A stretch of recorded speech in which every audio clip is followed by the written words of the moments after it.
On va parler de l'Off-Road Club Monaco et de l'initiative de valorisation et de convention avec le Museo Ortobotanico di Roma et les jardins exotiques de Monaco. On va parler avec ça, avec la directrice, Madame Diane Ortolani. Bonjour Diane. Bonjour. Donc, qu'est-ce qu'on a fait hier? On a signé hier une convention. Ça veut dire quoi? Alors hier, on a eu une très belle soirée au Jardin exotique de Monaco, donc le 30 avril. Et c'est une des premières soirées, c'est la première soirée qu'on fait depuis la réouverture du jardin. Et c'est une convention qui est importante.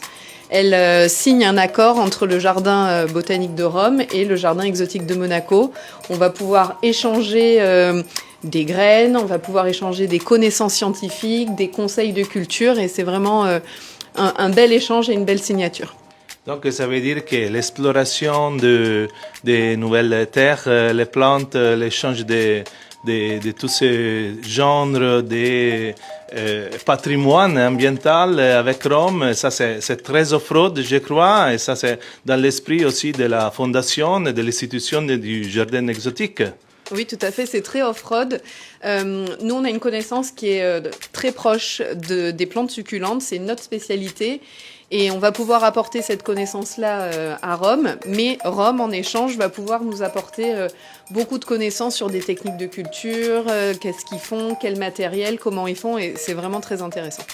C'est dans l'esprit du prince Albert Ier qu'il y a plus de 100 ans qu'on avait l'institution de cette très importante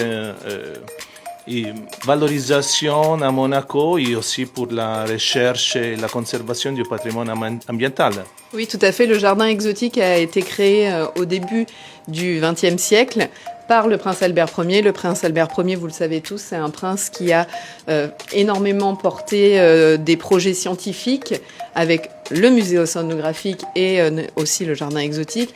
Et en fait, la création du jardin exotique s'est faite en allant surveiller le musée océanographique. Le prince Albert Ier passait devant les jardins Saint-Martin et en fait, il avait un jardinier qui était amateur de plantes succulentes. Et en allant voir le chantier du musée océanographique, il s'est dit qu'il faudrait avoir un lieu réservé à ces plantes dans Monaco. Et c'est là qu'est venue l'idée de la création du jardin exotique. C'est fantastique, c'est très off-road, le prince Albert Ier, et maintenant aussi on va renouveler cet esprit aussi, je crois, avec une nouvelle signature à Rome. Tout à fait. On a eu la chance d'accueillir Rome hier et on a la chance d'aller à Rome le 19 mai pour le retour de la signature de cette convention. Et on est très contents. Oh, merci beaucoup. Donc, avec l'initiative Off-Road Club Monaco, de Monaco à Rome, merci beaucoup à Diane Ortolani. Merci à vous, c'était un plaisir et on est vraiment très contents de cette convention et de ces échanges qui vont avoir lieu par la suite. Merci beaucoup. Merci.